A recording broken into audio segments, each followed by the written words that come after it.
Cécile Dolman et Shana Racco. Vous êtes toutes les deux co-réalisatrices. Vous avez réalisé donc ce film comme on peut voir sur France Télévisions, qui s'appelle Le Gang de Roubaix, virgule ou deux points, l'engrenage.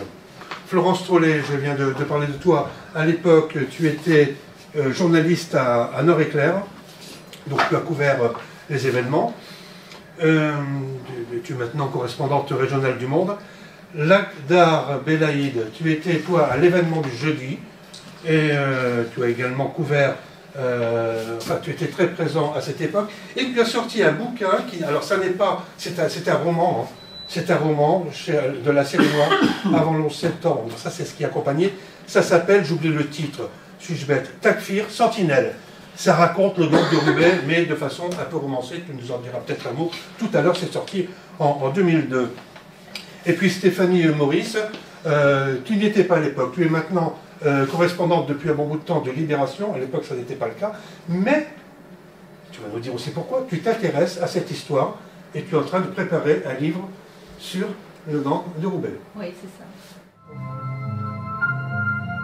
À la fin de l'hiver 1996, un groupe de braqueurs fous sème la terreur dans la région lilloise. Tout d'abord, ce fait divers sanglant ce soir à Roubaix. Qui sont ces hommes armés pour la guerre?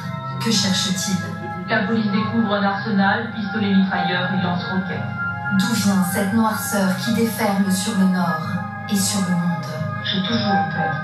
Remonter aux sources de leur violence, c'est raconter l'histoire dans l'engrenage. C'était un pressentiment, je le sentais. L'engrenage de ceux que l'on a appelés le gang de Roubaix. Il y a pas mal de questions à poser, alors je commence par vous, Cécile Dolman. Déjà, je voudrais que vous nous expliquiez ce qui vous a, avec votre collègue, incité à vous lancer dans ce travail 30 ans plus tard. En fait, l'idée de travailler sur cette affaire, elle venait de la direction de l'antenne de France 3 Hauts-de-France, qui voulait faire quelque chose pour les 30 ans de l'affaire, et parce qu'il y a une actualité judiciaire, puisque le dernier membre du gang, qui avait été en cavale pendant 27 ans, a été arrêté et jugé en octobre dernier. Était arrêté à New York, je vois. Aux États-Unis, oui. Ouais. Et donc il y avait une volonté de travailler sur cette affaire. Et pourquoi est-ce que nous, ça nous a intéressé de travailler sur cette affaire 30 ans après? Parce qu'en fait, c'est une affaire qui a déjà 30 ans, mais elle nous parle aussi du présent. C'est-à-dire qu'on va découvrir au fil des épisodes, derrière ce gang, en fait, il y a une bande de jeunes hommes qui sont allés sur une terre de djihad, qui ont des liens avec la Bosnie, donc. La Bosnie, exactement. Qui ont des liens avec l'islam radical et qui sont parfois considérés comme les premiers djihadistes français. Ils sont dirigés par deux hommes qui sont considérés comme les premiers cas comme les cerveaux, et comme, pareil, les premiers cas de terroristes ou djihadistes convertis.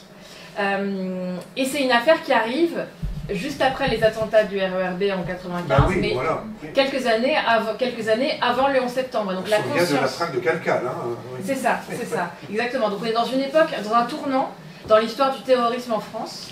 Et on est aussi dans un moment en même temps où je pense qu'on n'a pas... Évidemment, on ne peut pas savoir ce qui va se passer dans les années qui viennent. Donc on n'a pas la même lecture, je pense, de ce phénomène. Et je trouvais ça très intéressant de revenir sur cette histoire qui est en même temps extrêmement singulière. C'est-à-dire que ils ont été surnommés les islamo-braqueurs, et des histoires comme ça où on a une rencontre entre le terrorisme d'une part et le banditisme d'une autre, c'est assez unique et assez étonnant. On évoquait Calcal quelques temps plus tôt, les attentats contre le RER. Nous sommes en 1996, dans les années 90, la fameuse décennie noire en Algérie. Le terrorisme, on connaît en Algérie. On sait pourquoi ils agissent, hein. Ils n'agissent pas tout à fait de la même façon. Là, on voit des policiers... Florence le dit dans son interview, qui sont désemparés, qui ont l'air de ne pas comprendre Enfin, ils connaissaient le contexte quand même. Au départ, c'est des braqueurs. La connotation... Ils n'ont pas ça dans la tête non, tout de suite. Non, non, ils n'ont pas ça dans la tête. La connotation terroriste, elle intervient après la tentative d'attentat devant le commissariat central. Parce qu'après, effectivement, ils vont identifier un certain nombre de personnes. Ils vont remarquer qu'ils ont à peu près tous combattu dans la région de Zenica en Bosnie au sein de la brigade des Moudjahidines, qui a été un des creusets d'Al-Qaïda. Tout à fait. Ouais. Donc, mais au départ, c'est des mecs qui mettent des masques de carnaval sur leur tête et qui braquent des Aldi. Comment avez-vous travaillé alors les documents qu'on voit, comment avez-vous fait pour monter ces 9 épisodes? L'idée, ça a été de travailler, en découvrant toute la matière qu'il y avait sur ce sujet, j'étais assez frappée par toutes les archives qui existaient à l'époque. C'est une période où les journalistes pouvaient aller vraiment très près de ce qui se passait. Florence peut en dire quelque chose parce qu'elle a assisté à l'assaut à seulement quelques mètres de là où il y avait les coups de feu. Ce serait bien de raconter comment tu as fait après. Mais c'était une époque, je pense, dans l'histoire du journalisme où on avait à la fois des moyens techniques de plus en plus importants et en même temps, il n'y avait pas l'espèce de verrouillage de la communication qu'on peut avoir où quand il y a des faits divers, on va essayer de mettre à distance, d'éviter qu'il y ait des images, etc. Donc c'est un moment, une période géniale à exploiter en tant que documentariste parce qu'on a des archives, on a des vidéos amateurs, il y a plein de choses. À l'époque, tu travailles pour Nord-Éclair, on peut dire que tu es localière. Oui, moi je travaille à la locale de Roubaix. Voilà. Alors, c'est pas facile d'aborder ce genre de sujet. Si, c'est assez facile. Enfin, c'est assez facile. Oui, non, mais je veux dire, c'est pas du fait divers. Alors, on est dans. Mais si, au départ, nous, on l'aborde sous. Oui. Moi, je fais beaucoup les faits divers. Alors, qu'est-ce qu'on fait? On écoute Radio Flic. Donc, Radio Flic, c'est quoi? On a un scanner. Bien sûr. Qui est le scanner sur lequel on entend des communications, rien n'est crypté à l'époque. Hein. Je sais pas, à l'AFP, vous aviez Radio Flic aussi? Non? Vous n'aviez pas les scanners personnel, oui. Voilà. Donc, voilà, on écoutait la police, on allait au commissariat, on nous laissait rentrer comme ça. Maintenant, on ne rentrait pas dans un commissariat comme ça. Et on allait dans les étages, et puis on avait des copains à la brigade des mineurs, et puis après on allait dire un coucou au stup. Ce qui fait que on travaille sans téléphone portable à l'époque. Hein.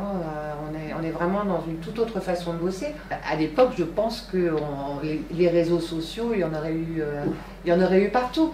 Donc ça aurait fait quoi? Ça aurait plutôt facilité le travail des journalistes, ou au contraire, ça aurait mis des bâtons dans les roues pour faire le travail d'enquête? On est surtout face à une grande contradiction. On a déjà tous été ici confrontés à des reportages où la police empêchait les journalistes de prendre des photos, de filmer, enfin de faire un travail de télé ou de presse écrite assez classique, et où en même temps des passants passaient avec leur téléphone comme ça et on leur disait rien. Par exemple, j'ai déjà eu ce coup-là ici à Lille. Donc, et surtout sur une espèce d'irrationalité où il faut tout verrouiller, il faut verrouiller à la fois, mais on oublie que maintenant n'importe qui peut être journaliste, en tout cas dispenseur d'image, avec tous les risques que ça comporte. Très véridique, juste véridique, met en cause, on voit dans le film, alors pas dans les épisodes qu'on a vus, il met en cause la CIA à cette époque. Alors qu'est-ce qu'il dit à propos? Oui, c'est à propos de la Bosnie qui accueille les djihadistes qui viennent d'Afghanistan et qui serait arrivé donc en Bosnie avec le soutien, avec l'aide de la CIA. On avait beaucoup parlé de tout ça aussi à l'époque, pas seulement du gang de Roubaix, mais du terrorisme en général, et bien sûr de l'Afghanistan, c'est-à-dire de l'arrivée des premiers, j'oublie leur nom, les premiers talibans, voilà. De façon très théorique, là, il faut se rappeler, il faut peut-être se rappeler simplement du contexte de l'époque. On est avant le 11 septembre 2001, et dans les pays occidentaux, il y a vraiment deux mondes sur la question du terrorisme islamiste. Il y a la France et le reste du monde, s'il fallait résumer. La France qui est confrontée à la guerre civile en Algérie, qui est très agressive C'est plutôt une guerre contre eux, hein, c'est plutôt des terroristes qui s'en prennent aux civils, à l'armée, à la police. Je parle de la gestion de... Oui, c'est le terme de guerre civile, donc il faudrait pas faire croire que les victimes étaient armées, elles n'étaient pas armées. Bon, enfin bref. Pour moi, ça reste une guerre civile. Détail. Parce que j'y suis allé à l'époque, hein, j'ai vu un peu, c'était une sale guerre. Et effectivement, c'était l'armée contre des maquisards. Mais bon, c'était... En fait, une guerre civile, pour moi, c'est quand il n'y a pas de front. Il y avait à certains moments à Alger ou ailleurs, vous ne saviez pas qui vous aviez face à vous. Les gens avaient plus peur de policiers que de gens qu'on pouvait s'imaginer être des terroristes, parce que le contexte était terrible, c'était vraiment terrible. J'y étais à l'époque, je ne sais pas si ici des gens sont allés en Algérie. Le grand charivari tu connais la magnifique façon de conduire des Algériens. C'est très chevaleresque, c'est le fair play tout le temps, évidemment. À l'époque, il suffisait. C'était pas compliqué de savoir quand il y avait un convoi de la police ou de la gendarmerie. Personne n'osait le dépasser. Il y avait des autoroutes à 4-5 voies. Il y avait un convoi de 10-15 véhicules de la police qui roulaient pratiquement au pas. Et on aurait pu jouer au basket à côté, faire un ping-pong à côté. Personne n'aurait osé les dépasser, tellement l'ambiance était à la tension, à la méfiance.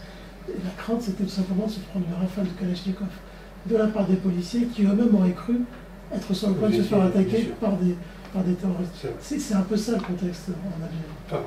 Alors Stéphanie, pourquoi l'avocat maintenant sur cette question-là?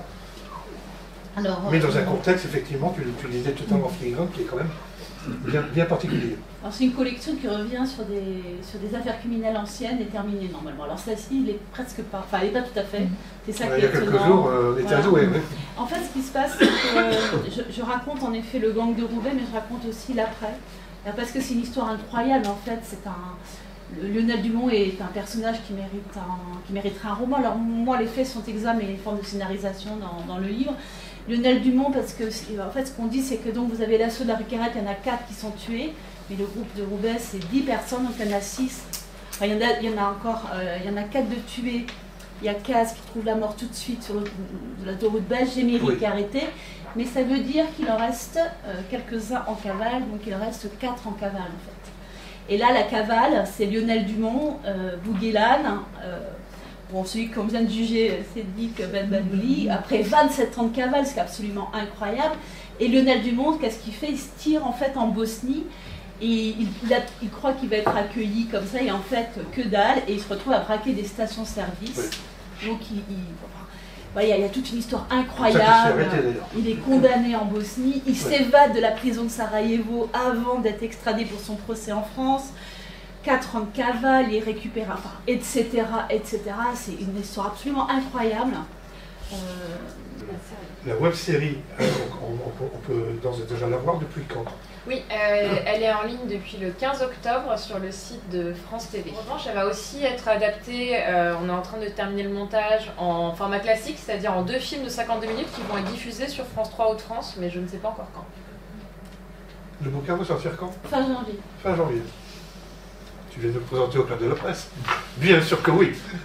Avec plaisir.